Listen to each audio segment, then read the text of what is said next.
Bonjour Pierre-Yves Gomez. Bonjour Philippe. Pierre-Yves Gomez, professeur émérite EM Lyon Business School. Émérite, ça signifie que vous prenez votre retraite. Et donc ça y est, le champ des possibles s'ouvre. Voilà, vous allez pouvoir décider de tout ce que vous allez faire. Quel bonheur, et travailler encore plus. Et déjà, vous diriez pas mal. Pierre-Yves Gomez, vous avez été mon professeur il y a 30 ans.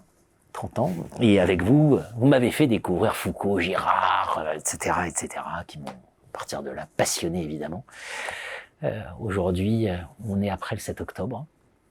Et en échangeant avec vous, vous m'avez dit, voilà, c'est le mal absolu. Est-ce que vous pouvez décrypter pour nous ce qui s'est passé le 7 octobre et qui a pu susciter tant d'incompréhension, notamment quant aux positions politiques des uns et des autres? Oui, d'abord, je dois dire que je n'ai pas ni vocation ni légitimité à porter un jugement sur des situations politiques. Ce n'était pas mon sujet. Mon sujet, c'était le sujet qui m'obsède depuis 35 ans. C'est jusqu'où une idéologie, enfin l'idéologisation du monde, une vision idéologique sur le monde, l'emporte sur la réalité des faits. Et ce qui m'a frappé le 7 octobre, encore une fois, sans entrer, et précisément, de manière intentionnelle, sans entrer dans aucune polémique. Ce qui m'a frappé le 7 octobre, c'est la matérialité du massacre. C'est un massacre. C'est un massacre. Voilà. Qu'on trouve des excuses à un massacre, ça, je trouve ça insupportable. Je trouve ça plus qu'insupportable. Je trouve ça inadmissible. Un massacre reste un massacre. Et qui que ce soit qu'il ait produit, c'est pas le jugement sur... Justement, il n'y a pas de jugement sur qui, dans les deux sens. Et sur qui sont les victimes. Il y a juste que c'est un massacre. Et qu'à un moment donné, un massacre, on appelle un massacre. Et qu'un terrorisme, on appelle un terrorisme. Parce que ça produit de la terreur. Et ça produit de la terreur. Quel type de terreur ça produit? Pas la peur d'être soi-même massacré nécessairement. La terreur sur le fait que l'homme peut arriver à faire ça. Éventrer des personnes, égorger, piétiner les cadavres, brûler des bébés. Ouais. Il peut arriver à faire ça. C'est ça la terreur, en fait. Et c'est ça qui est terrifiant. Et ne pas voir en face cette terreur. Et la cacher derrière des excuses, des idéologies, le ceci et le pourquoi. Ça, je trouve ça insupportable et pour nous, scientifiques, inadmissible.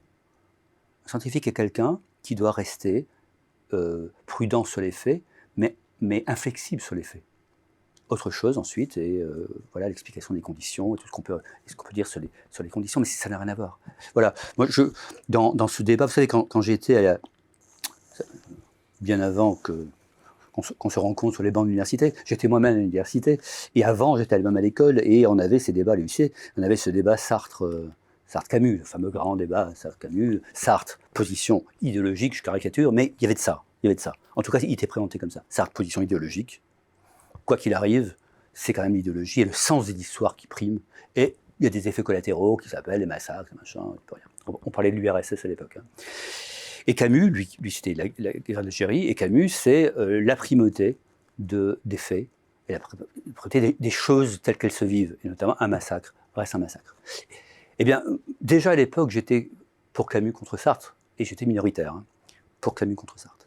Et une phrase de Camus qui m'a éclairé toute ma vie. C'est cette phrase qu'il écrit, elle n'a pas été publiée. Il écrit à Amrouche, après, c'est en 58 je crois. Il n'a même pas envoyé la lettre. Amrouche fait une chronique dans Le Monde, je crois, en tout cas une tribune dans Le Monde, expliquant qu'il y a eu du massacre en Algérie, mais quand même, c'est pour la bonne cause, parce que voilà, il y a l'indépendance à réaliser, que ça va dans le sens de l'histoire. Et Camus, qui est un ami d'Amrouche, écrit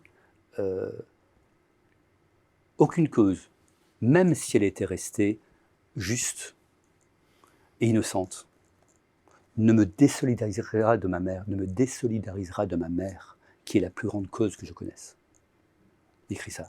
Alors, parce que vous savez que sa mère est une pauvre femme d'Algérie qui ne comprend pas tout ça, qui est là, tout simplement, immigrée elle-même, enfin voilà, espagnole. Voilà. Et voilà, cette phrase, elle m'a marqué toute ma vie. Aucune cause, même si elle était innocente et juste, ne me désolidarisera pas. Des personnes concrètes, ma mère, qui se trouve être en Algérie, elle aussi, donc... de ce qui est la seule cause qui nous intéresse, la réalité de ce que vivent les gens.